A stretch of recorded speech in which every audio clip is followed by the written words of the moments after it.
¿Estamos? Sí, sí. Bien.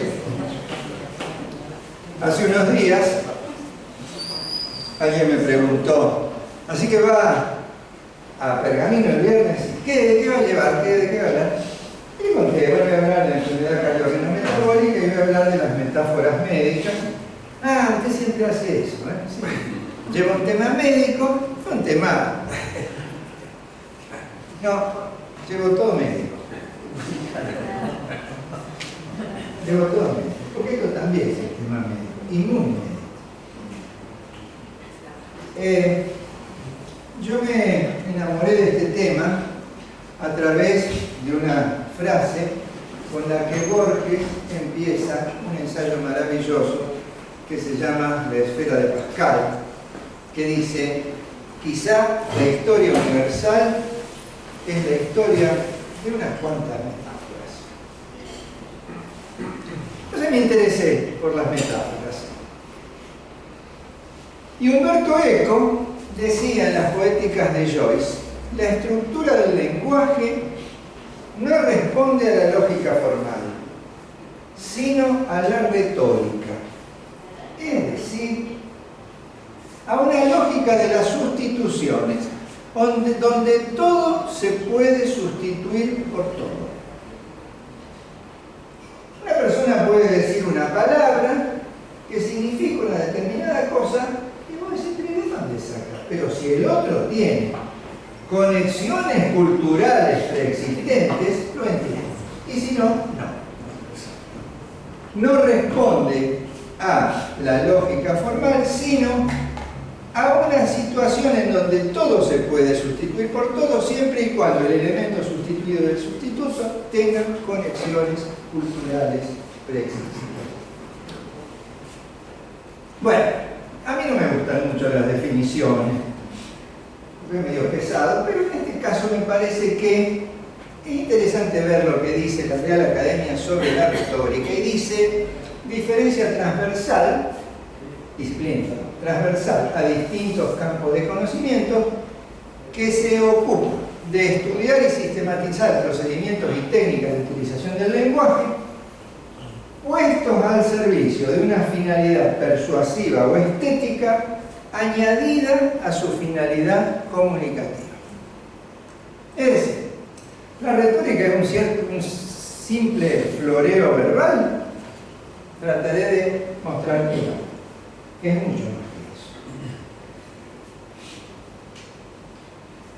Una metáfora permite la comprensión de una idea o dominio conceptual en términos de un dominio diferente.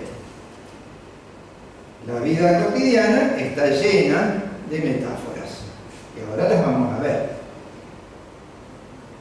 Por ejemplo, metáforas estructurales.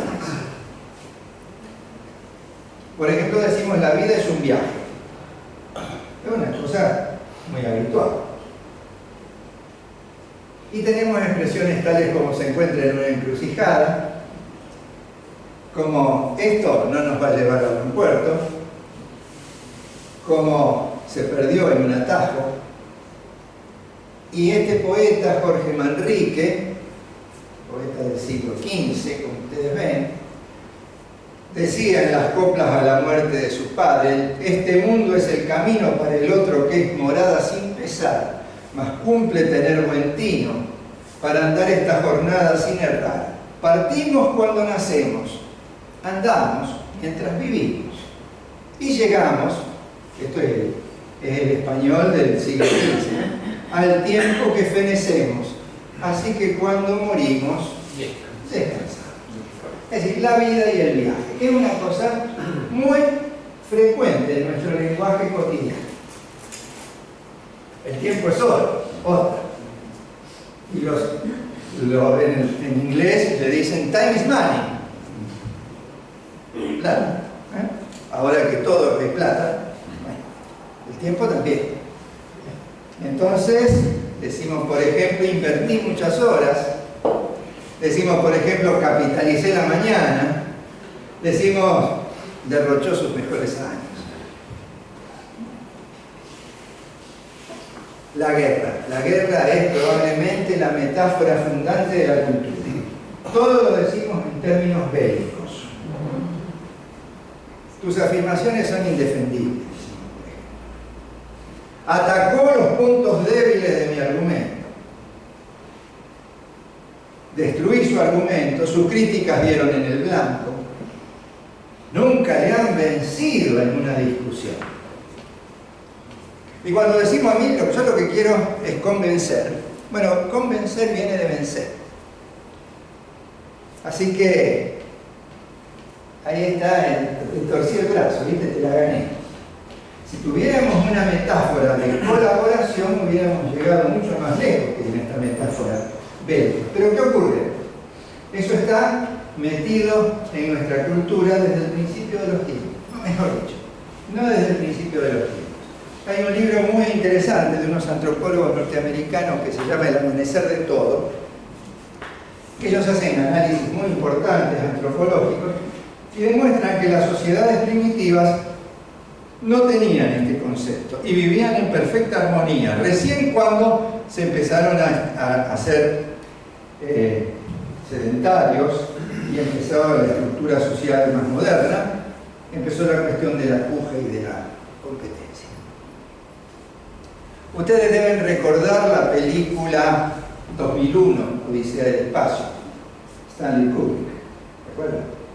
Bueno, hay una escena inicial extraordinaria donde hay un grupo de primates muy primitivos y uno de ellos encuentra un hueso, un fémur de un animal que había muerto. No sé, mira el fémur y dice, para acá no encontré un arma. Y entró a darle a uno y a otro y los dejó. Y en un determinado momento, en una elipsis cinematográfica extraordinaria que quedó en la historia del cine, hace así y tira el fémur, y el fémur va dando vueltas y termina en una nave espacial. O sea, en una sola imagen, en una sola secuencia cinematográfica pasaron decenas de miles de años. Extraordinario. ¡Pam! La guerra. ¿No estás de acuerdo? Dispara. Si usas esa estrategia, te aniquilará. Decimos siempre todas estas cosas. Bien. Fíjense lo que dice Borges del ajedrez. Esto es extraordinario. En su grave rincón, los jugadores rigen las lentas piezas. El tablero los demora hasta el alba en su severo ámbito en que se odian dos colores. Adentro irradian mágicos rigores las formas. Torre homérica, ligero caballo, armada reina, rey postrero, oblicuo alfil y peones agresores. Cuando los jugadores se hayan ido, cuando el tiempo los haya consumido, ciertamente no habrá cesado el grito. En el oriente se encendió esta guerra cuyo anfiteatro es hoy toda la tierra. Como el otro, este juego es infinito. Borges. Cuando uno lee estas cosas, si alguna vez tuvo intención de escribir algo, tira toda la basura, ¿no? Bueno, hay un libro extraordinario de Lakoff y Johnson que se llama precisamente Metáforas de la vida cotidiana, como estas que hemos visto. La vida es un viaje, el tiempo es oro, la guerra, vida cotidiana. Y ellos dicen algo fantástico. Dicen, los problemas que planteamos y las estrategias que desarrollamos para resolverlos están determinados por las metáforas que elegimos para construirlos. Por eso les digo yo que la retórica no es simplemente un floreo verbal, hablar elegante, hablar lindo, ¿qué? Las metáforas que elegimos para plantear nuestros problemas determinan la manera en que los vamos a intentar resolver. Pero ¿esto qué tiene que ver con la medicina? Ya vamos a ver. Ya vamos a ver qué tiene que ver con la medicina.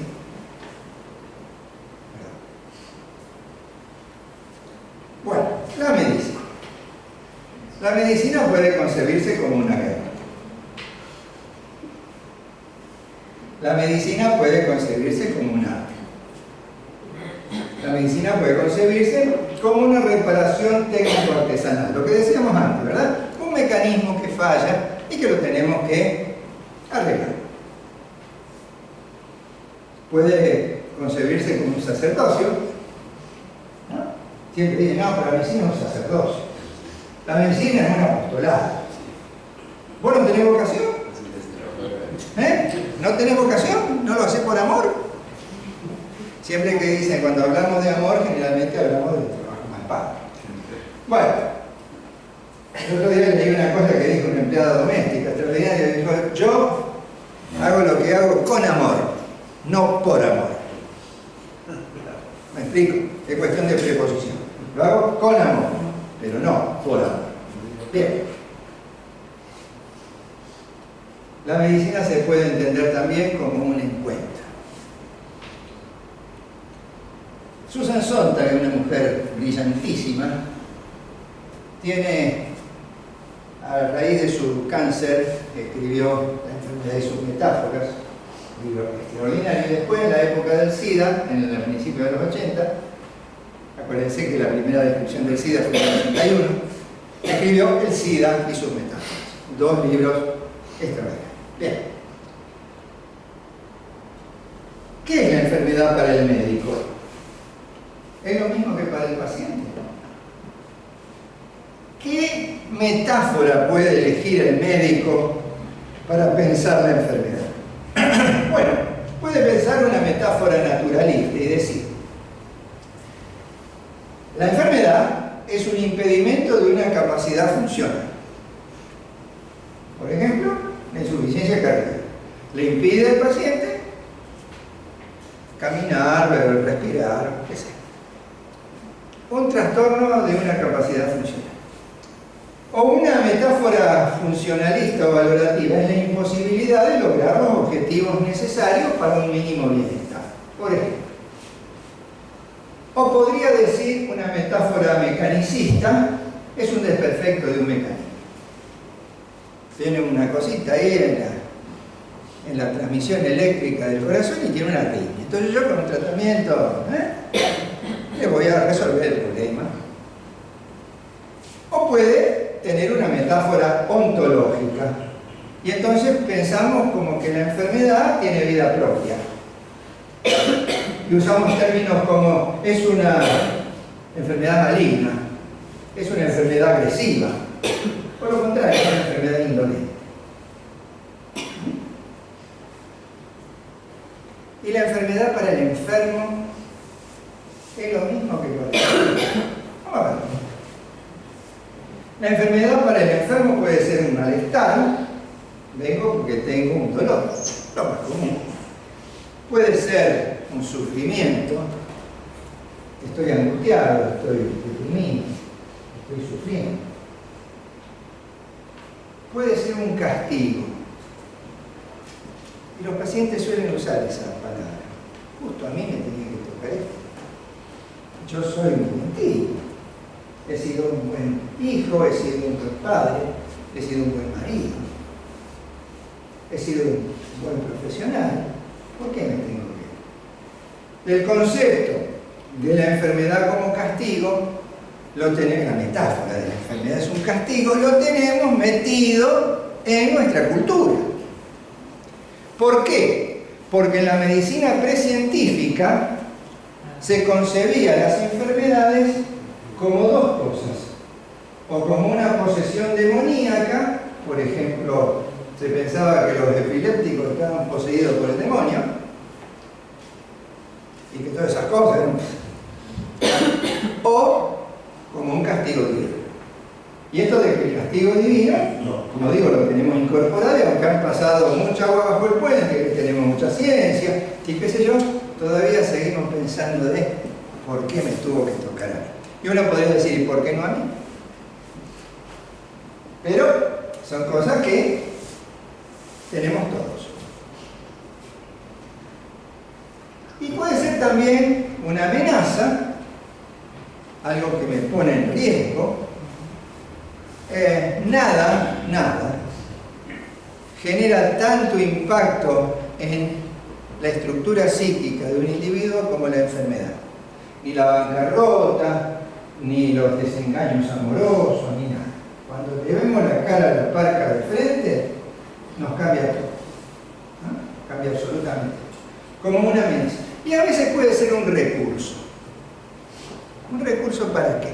Y bueno, hay gente que por ahí siente que nadie en la familia le lleva el apunte, que el hijo y la hija siempre le dicen que están ocupados, que no tienen tiempo, viejo, deja de joder. Y entonces dicen, no, pues yo estoy mal, estoy muy mal. Y no va a haber cosa que lo mejore. Eso lo tenemos que saber. Y van a venir y nos van a decir, doctor, ¿eso que usted me dio? ¿Cómo hago? Nada. Bueno, no tenemos que enojar con el paciente. Tenemos que conversar con él y empezar a pensar entre los dos qué está representando esa enfermedad o ese síntoma. Un recurso. A veces viene un paciente y dice, vengo a hacer un chequeo. Bueno, hacemos una serie de estudios y le decimos, bueno, esto está todo bien. Pero el paciente fuma, obeso, algo de esto. Y entonces uno le dice, tú bebes alcohol en gran cantidad, le dice, está todo bien, y el tipo se siente legitimado y reforzado para ir a decirle a la mujer, ¿viste? El doctor me dijo que estoy bien, así que déjame de joder, voy a seguir chupando, fumando. Entonces, ¿no lo vamos a tranquilizar? No, no lo vamos a tranquilizar. Vamos a decir, mire, los análisis también. Ahora, usted tiene ciertas cosas que lo están poniendo en un riesgo. ¿Fuma 40 cigarrillos por día? Sí. ¿Cuántos años tiene? 50. ¿A qué edad empezó? A los 18. Bueno, si usted sigue en este ritmo va a tener problemas muy graves. Entonces es cuestión de empezar a cambiar conductas. Pero a veces los pacientes usan la palabra del médico como un reaseguro y un recurso.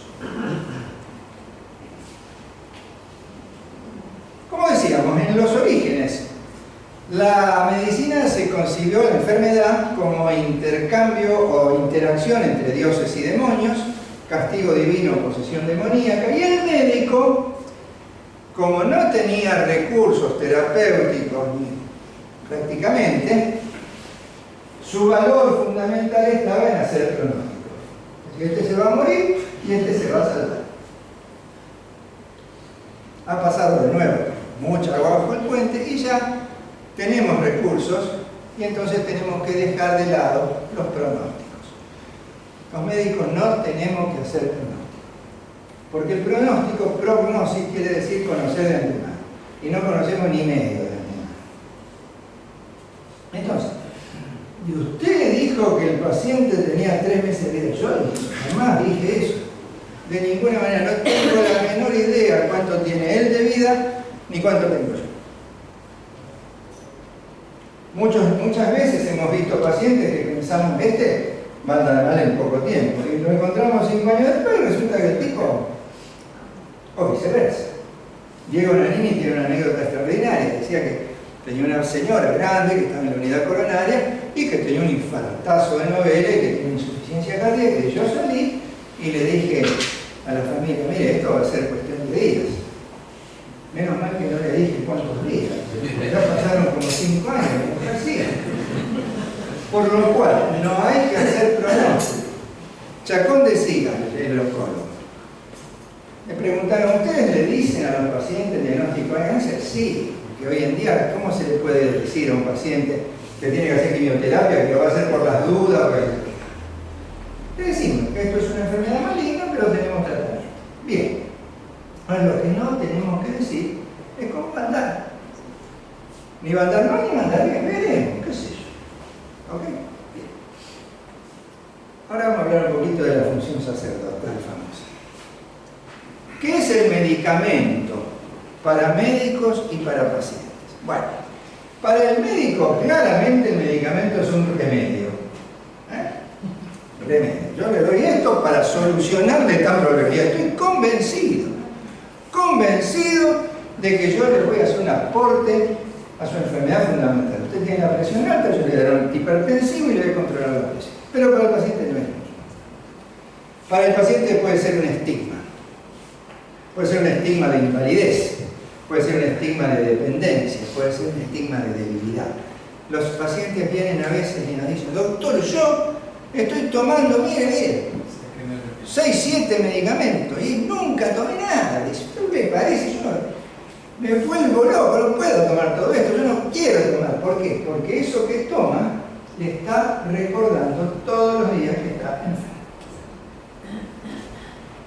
Si uno le dijera a una persona, usted va a tener que tomar este medicamento todos los días de su vida sin olvidarse uno, para mantenerse joven y fuerte, o bella, pero ¿quién no lo va a tomar? Lo toma el peor. Absolutamente. Ahora, si usted le dice, y va a tener que tomar una estatina porque hay que bajarle el colesterol. ¿Qué es el colesterol? Como decía mi suegro, que era un diabético, eso. Yo soy un enfermo de los análisis. Yo no soy. Bueno, así que bueno. Pero bueno, pasa un poco con los suplementos, eso. Sí. Bueno, ese es un tema, claro. Doctor, yo no puedo tomar potasio. ¿Por qué quiere tomar potasio? Y toma todo el mundo. Bueno, pero eso no es una indicación. Toma todo el mundo, pero el potasio hay que usarlo en la de magnesio. Hay que usarlo cuando hay signos clínicos de hipomagnesemia, pero no porque... pero en las redes sociales... Ahora, cuando lo difunden en las redes sociales, va todo el mundo a la farmacia y pone lo que haya que poner y lo compra. Hay que hacer un trabajo importante con los pacientes, pero hay que hacer.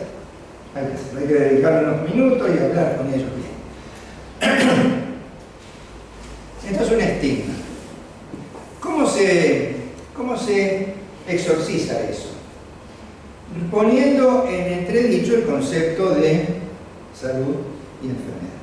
En eso la Organización Mundial de la Salud, que yo no creo que haya que disolverla, como dice Trump, no lo creo, pero ha sido nefasta en la definición de salud. En el año 48, la Organización Mundial de la Salud dijo, la salud, ¿quién mejor para decir lo que es la salud que la Organización Mundial de la Salud? La salud, dijo, es el estado de absoluto bienestar físico, psíquico y social, y no simplemente la ausencia de enfermedad. ¿Ustedes conocen a alguien en esas condiciones? Yo no vi nunca a nadie que esté en una plenitud absoluta y además que no tenga enfermedades. Una locura, un disparate, pero se nos metió en la cabeza y todos nosotros lo repetimos en la facultad, lo aprendimos, fuimos a rendir y lo dijimos. Pues bien, uno puede tener una o más enfermedades, como decíamos antes, diabetes, hipertensión, y tomar 2, 3, 4 medicamentos y estar en buen estado de salud, porque puede llevar una vida adecuada y puede, como decía Freud, a Freud le preguntaron, una vez alguien le preguntó, ¿qué es el estado de bienestar psíquico? Y él dijo, la capacidad de amar y trabajar. ¿Qué poder de síntesis fenomenal? Amar y trabajar. Si vos podés amar y trabajar, no está bien. Extraordinario. Y bueno, la salud pasa lo mismo. Usted es un diabético, etcétera, etcétera, pero toma una serie de medicamentos que le permiten hacer una vida normal, satisfactoria, plena. Bueno, usted está en buen estado de salud. Esto es muy importante, hacérselo notar a los pacientes. Y la otra cuestión que a veces piensan los pacientes es que el medicamento es un riesgo. Y casi siempre tienen razón. Pues como decía el maestro Robert, sí, para quienes son muy jóvenes, el maestro Robert era profesor de farmacología en mi época, decía, si un medicamento no tiene efectos indeseables, muy probablemente tampoco tenga ningún efecto terapéutico. Todos los medicamentos que tienen efectos terapéuticos tienen efectos colaterales. O sea, bien, entonces los pacientes dicen, doctor, yo leí el prospecto de eso que usted me dio y está lleno de contraindicaciones. Los pacientes confunden contraindicaciones con efectos colaterales. Mire, el prospecto tiene que poner todo de todo de todo. Ahora, hay efectos que son frecuentes, pero no son graves, efectos que son poco frecuentes y tampoco son graves, y hay efectos que son poco frecuentes y que pueden ser muy graves. Entonces, Siempre hay que poner en la balanza beneficio contra riesgo. Si el beneficio supera el riesgo, el medicamento está bien indicado. Si el riesgo supera el beneficio, el medicamento no hay que dar. Entonces dice el paciente, bueno doctor, si usted me lo dice, yo lo voy a tomar. ¿Qué significa eso? La confianza. Y esa confianza, no hay inteligencia artificial, ni hay nada que la reemplace. El paciente hace lo que le dice alguien en quien él cree. Y a veces te dicen, mira, a mí esto me lo dijo el cardiólogo, el odontólogo. Yo le voy a preguntar a usted, porque usted es mi médico. ¿No se los han dicho? Bueno, ¿qué quiere decir que usted es mi médico? Yo a usted le tengo confianza. Y cuando vos tenés que derivar un paciente a un colega, lo que tenés que hacer es desplazar la confianza. Es decir, darle un pedacito de la confianza que el paciente te puso a vos y transferírsela a él. Otro día tuve una anécdota muy linda en el sanatorio. Estaba tomando un café, tranquilito, y viene un urólogo muy bueno, estaba hecho una fuga. Me dice, doctor, ¿cómo maneja usted esta situación? Dice, yo estoy harto, me tengo que ir de vacaciones. Doctor, yo trabajo como una bestia, no veo a mis hijos, dice. Me voy a ir de vacaciones. Y hay un paciente que se hizo una biopsia de próstata y que va a tener el resultado el lunes que viene. Y está enojado porque ¿cómo va a estar él esperando hasta que yo vuelva de vacaciones? Y medio me increpó y tenía ganas de mandarlo. Pero no te enojé con el paciente. Transferirle la confianza a otro. Decirle, mire, yo voy a hablar con el doctor fulano, venga, lo va a ver a él va a ver la biopsia, le va a decir lo que hay que hacer inicialmente, y si no hay nada urgente, usted me espera a mí y después lo resolvemos. Bueno, y mientras estábamos conversando esto, entra al bar un matrimonio, un señor con su esposa, y se sientan a tomar un café. A metro de nosotros. Y este muchacho que estaba hablando conmigo se levanta y se va a hablar con este señor. Yo me quedo tomando el café. Le hablan y le dice, mire, yo le voy a dar el celular del doctor fulano, que es de mi absoluta confianza, y él le va a dar, papá. Muy bien. Y entonces yo, cuando volví a la mesa, le dije, 10 puntos te puse. Y en un momento dado, el señor y la señora se levantan, se acercan a nosotros y le dicen, doctor, felices vacaciones. Ese que estaba furioso y que lo quería matar. ¿Verdad? Bueno, esto es un bueno para matizar un poco. Bien. La medicina como guerra. Expectativa armada. ¿Ustedes han visto esta expresión en la medicina? Sí. Ya hay que tener expectativa armada. Esto es la guerra. Arsenal terapéutico, decimos. Arsenal terapéutico. ¿Qué te parece? Está peleando por su vida. Esto sale siempre que hay un tipo que está peleando por su vida. Le voy a pelear a la enfermedad. Yo siempre le digo a los pacientes que las enfermedades crónicas, la diabetes, la artritis reumatoidea, la hipertensión, son cosas que es así que son hasta que la muerte nos separe. Vamos a estar juntos toda la vida. Entonces no hay que pelearse, es más amigables, vamos a tratar de... Negociemos, como decía Inodoro Pereira, ¿se acuerdan? Negociemos. Derrotó al cáncer. La enfermedad es el enemigo. El médico es el guerrero. ¿Y el paciente? El paciente es el campo de batalla. Ahí se están peleando el médico con la enfermedad. Al paciente, poco y nada. Fíjense, American Heart Association Fighting Heart Disease and Stroke. Fíjense, LALSEC, Liga Argentina de Lucha contra el Cáncer.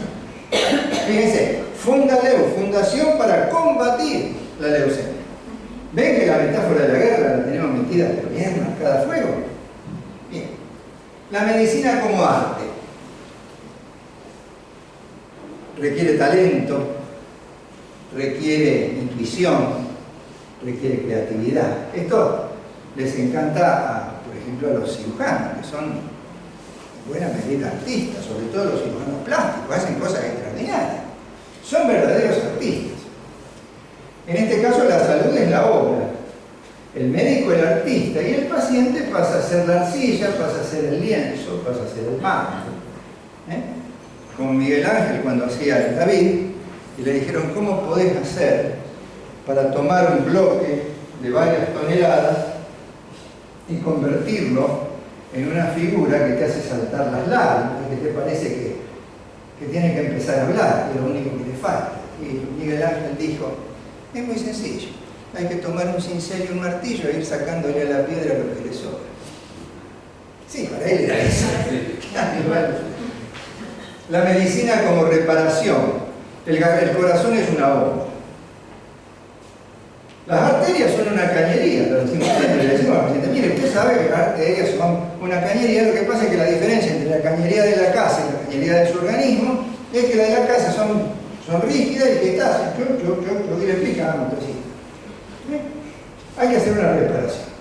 Hay que resolver el tumor o hay que reconstruir la anatomía cuando una enfermedad ha alterado mucho. Bien. En ese caso, la enfermedad es un desperfecto, el médico es un artesano y el paciente es una máquina. La medicina como sacerdocio. El enfermo se desnuda en cuerpo y alma. Adentro. Comparte sus angustias, comparte sus secretos y confiesa sus pecados. A ver, un poquito, contame un poquito. Eso es. ¿Hasta dónde tenemos derecho? Si vamos a meternos mucho en la vida privada de un paciente, de otro ser humano, tenemos que tener razones muy sólidas, no simplemente chismografía. No, yo quiero saber cómo se contagió el HIV. ¿Qué te importa? ¿Con cuántas personas se acuesta usted? ¿Y a usted qué le importa? Tiene todo el derecho a contestar eso, ¿verdad? Si nos vamos a meter en la vida privada, tenemos que tener muy buenas razones y explicárselo. Si no, no es ético. El médico es un padre severo y controlador, en muchos casos. Perdón. O puede ser un padre contenedor y afectuoso. Depende de las circunstancias, depende del paciente. ¿Cómo nos ve? Curar pocas veces, aliviar muchas, consolar siempre. Viejo dicho. En este caso, la enfermedad es una violación espiritual. El médico es un sacerdote. Y el paciente, le ponemos la penitencia. Cuando le decimos, bueno, pero usted, le pasa esto porque usted hizo tal cosa. Y los pacientes no son culpables de nada. Aún los que son más desaprensivos y los que no usan preservativo, y los que fuman a lo loco y los que chupan, todos lo hacen por algo. Algunos porque no pueden hacer otra cosa, como decía un diabético, yo ya sé que tengo que hacer la dieta, ya sé que tengo que bajar de peso. La cuestión es que me digan cómo. ¿Verdad? Eso por un lado.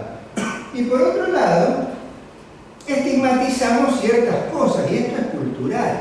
Por ejemplo, al gordito que come, decimos, pero vos sos culpable, si vos te la pasas comiendo. Ahora, el tipo que hace deporte de alto riesgo y que corre a 300 kilómetros por hora, eso es un violador. Y ese no solamente pone en riesgo su vida, sino que pone en riesgo la vida de los demás. Pero eso lo ven bien. Eso está dado por cómo nos colonizan la mente. Por eso decíamos, como Gustavo hace un rato, tenemos que verlo críticamente a todo esto. Bien. Y finalmente la medicina como encuentro, que es la que nos gusta a los clínicos, que decimos lo que cura es el vínculo. Lo que cura no es el medicamento, lo que cura es el vínculo. Levi-Strauss, el antropólogo de antropología estructural, hizo una cosa maravillosa. Dice, los médicos mejoran o curan, empeoran o matan, no solamente por sus acciones concretas, sino también por su eficacia simbólica. ¿Qué es la eficacia simbólica? La palabra del médico. Con una palabra a un paciente lo podemos levantar o lo podemos destruir. Nadie sale de un consultorio de la misma manera que entró. O sale mejor o sale peor. En otras palabras, la relación médico-paciente no tiene alternativa, decía Becasis. ¿Es terapéutica o es iatrogénica? No hay otra. Relación en paridad-disparidad. Somos pares en la medida que somos los seres humanos, no solo sus facultades mentales, pero hay una disparidad en el sentido de que, bueno, hay una persona que busca ayuda y a otra persona que está dispuesto a brindársela en función de que este que demanda le confiere el supuesto saber, como decía Lacan. Yo vengo a verlo a usted porque yo creo que usted me puede ayudar. Si yo no creo que el médico me pueda ayudar, no sirve. Y eso nos pasa mucho a los médicos, cuando somos pacientes. Entonces vamos a ver a un colega, como decía Becasis, el médico es muy mal paciente porque primero se autodiagnostica y automedica. Le dice, mira, estoy con fiebre desde hace 15 días, yo ya tomé ampicilina, después como no anduve tomé cotrimoxazol y que yo veme porque sigo con fiebre. Y vos lo querés matar ese pecho. Vos sabés, porque es un tipo que... Ahora, cuando el paciente médico lo mira al médico y dice, ¿qué me va a curar este si sabe menos que yo? Ya, se tiene que ir a otro. Se tiene que ir a otro. Porque el paciente le transfiere al médico el supuesto saber y la posibilidad de ayudarlo. Si no hay esa transferencia, es imposible. Las decisiones compartidas, por supuesto. Y la escucha abierta. En este caso la enfermedad es un padecimiento, el médico es la ayuda y el paciente se hace responsable de sí mismo. Esto es muy importante. Nadie es culpable de su enfermedad, pero sí es responsable. Una vez me dijo una paciente, porque usted me dijo que íbamos a dejar de fumar a partir del fin de